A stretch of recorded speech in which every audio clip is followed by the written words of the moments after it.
哇，看到这些斜坡那么陡啊！这个是意大利最有名的产区之一，叫 Prosecco。它生产的气泡酒特别好喝，充满了细腻的气泡，而且有芬芳的香气啊！你可以单独喝，你可以用它搭配菜啊，从早上到晚上，什么时候都可以饮用，太棒啊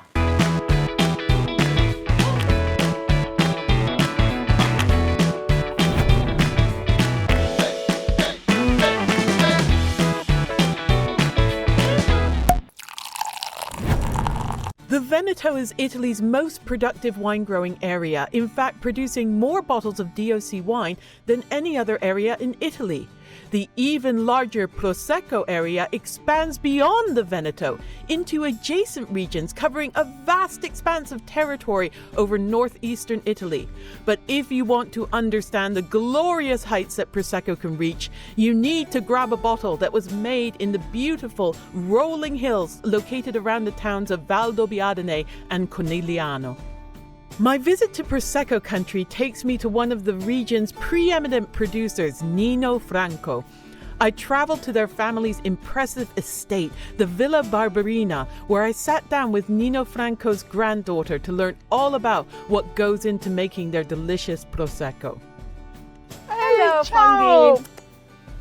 Thank you, Sylvia, for meeting me here. Welcome to Valdobbiadene and to Villa Barberina. Oh, it's so beautiful here.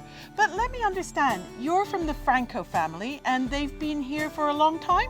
We have been here for 4 generations, so I represent the 4th generation after my great-grandfather Antonio founded the winery. So your great-grandfather wasn't Nino Franco? Nino was my grandfather, Oh, and Primo okay. is my father. Oh, fantastic. So now you're 4 generations all making wine here?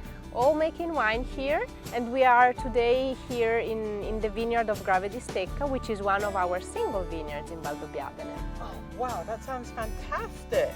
Shall we go and have a walk in the Yes, vineyard? I'd love to. Thank you.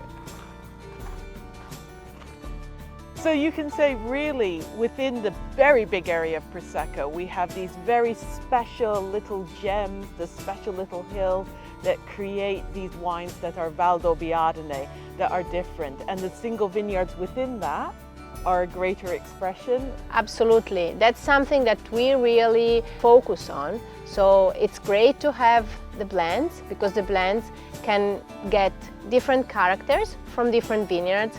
But then with the single vineyards, you can really show the character of that specific land, of that specific area. So we have different quality levels of Prosecco, but can I ask you something? Would you drink them all the way through a meal? Sure. Oh, wow. Depending on what you're eating, you can pair different kind of Prosecco, depending on the residual sugar, depending on the style of the Prosecco. Ah, so you talk about sugar. Sorry, I need to ask you this because I think this is very useful for consumers. They can tell from the label how sweet the Prosecco will be. When you talk about something sweeter, you talk about dry.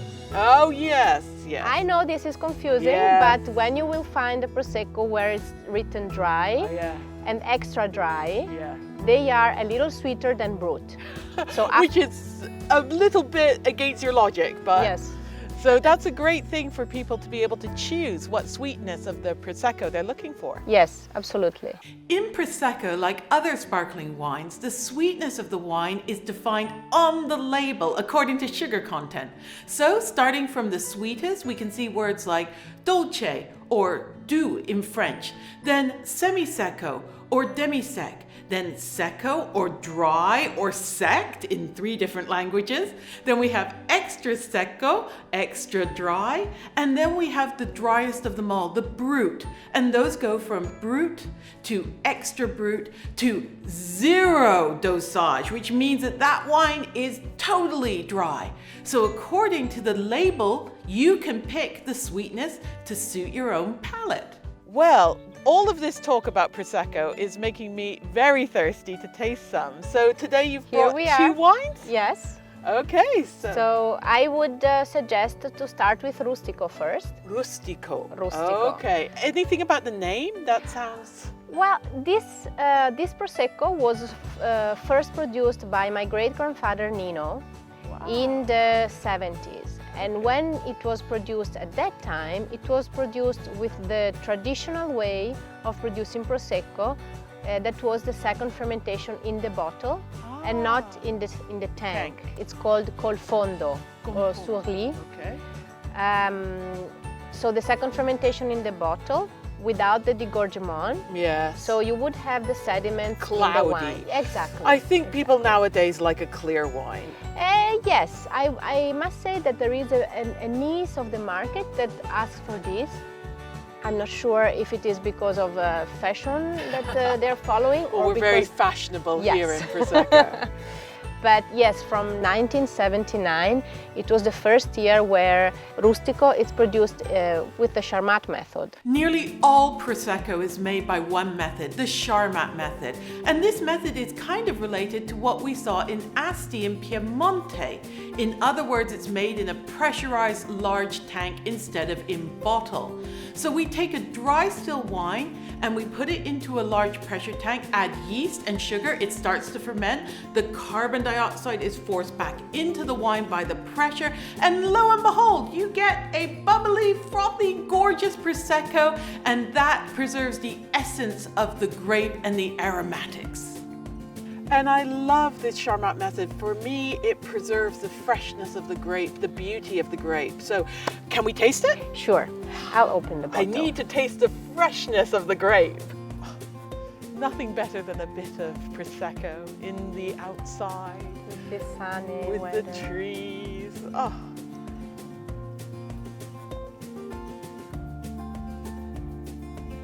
Oh, it smells so pretty. Salute. Salute. Oh, I smell that and it just makes me happy. You know, it's those wonderful fresh fruit flavors. It's that zest, it's that life. Oh, makes you want to get up and dance. Yes, early in the morning.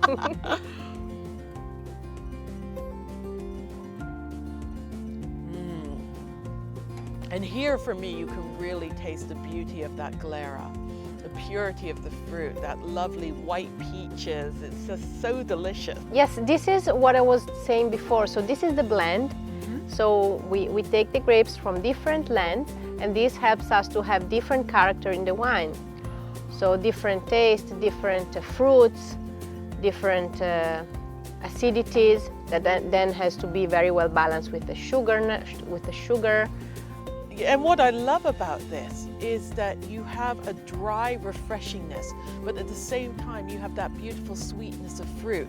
So in your mouth it becomes this wonderful harmonious balance, and you feel, you know, it's not sweet, it's a dry wine, but at the same time there's this beautiful fruit to balance it. So you feel, wow, it's just so pleasant and so refreshing. I don't know, I could drink a bottle of this. Yeah, that's what you should do. It's a little bit dangerous, you know. In Italy, we've seen that IGT, DOC, DOCG are not necessarily indicators of quality, but in Prosecco, things are different. Here, although all made with 100% Glera grape, the DOCG is miles away from the DOC. Why? The DOCG area is filled with these beautiful rolling hills which allow the Glera grape to reach its optimum ripeness, its fullest concentration and its most beautiful aromas. So if you want the best Prosecco money can buy, look out for DOCG on the label and get that. So this is an example of what the blend is aiming at, but the second bottle you've brought is a single vineyard? So Grave di Stecca is a single vineyard.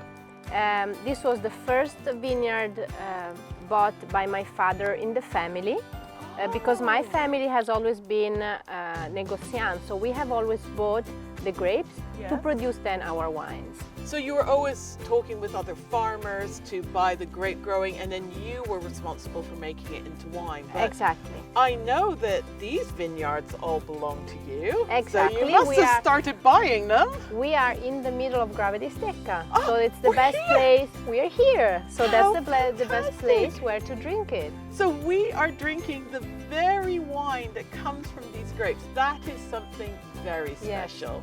I feel like I'm soaking in the atmosphere. You can smell it. Yes, definitely so, with this beautiful surrounding. Oh, beautiful. And there is something very particular here. Oh, very special in this bottle, so please. This is not just single vineyard, this is also vintage. Wow. And this is vintage 2014. Just hold on for a second. Now, all of the textbooks, all of what my students study say, the fresher the Prosecco, the better. That Prosecco should be very young and you should drink it fresh. You're giving me a wine that's 5 years old. Can you explain how is that possible? I think it's true that Prosecco should be drunk young, fresh. This is what Prosecco should give you. But we have seen that in some specific Prosecco, some single vineyards, we have seen that if we wait a little bit to drink it, it gets better and better. It gets more evolved, more structured. And that's the reason why in Grave di Stecca is usually released after 3-4 years. I mean, yeah, this wine, smelling it, the other wine was sort of pretty and fun and lively. This wine has a seriousness. It almost smells a bit sort of mineral, or, you know, it's not as fruity, but it smells much more serious. I can understand this. You could easily have it with some chicken or some other meats. You could have it with pork. I can imagine this. It's a little bit more savory. It's very good also with seafood. It's very good with oysters. Oh my goodness, that's delicious. And this is also has less residual sugar than Rustico. So it is a brut, but we have less sugar than Rustico. This is absolutely fascinating me because this is more like a still wine. The structure on the palate, the beautiful savoriness, it's fantastic. And here we are. I'm drinking the fruits. Salute. Cheers. Well, thank you very much for introducing these Proseccos to me. Thank you for your interest. It's a wonderful expression to have the different types, and this aged Prosecco for me has been an eye-opener. Thank you. Thank you. Thank you very much. 我品尝这些 Prosecco 的时候，真的让我大吃一惊。我们葡萄酒大师经常说 Prosecco 是一种比较轻松的酒，但是其实我刚刚发现了，这个酒庄做的 Prosecco 它们的区别蛮大。我们有第一款酒，它来自比较大的那个农村的区域，叫 Valdobbiadene， 这个是比较放松的，非常好喝，漂亮的，充满了一些水果味儿。但是另外一款酒，这个让我大吃一惊，因为第一个它有陈年潜力，可以陈年5多年，这个在 Prosecco 是非常难得。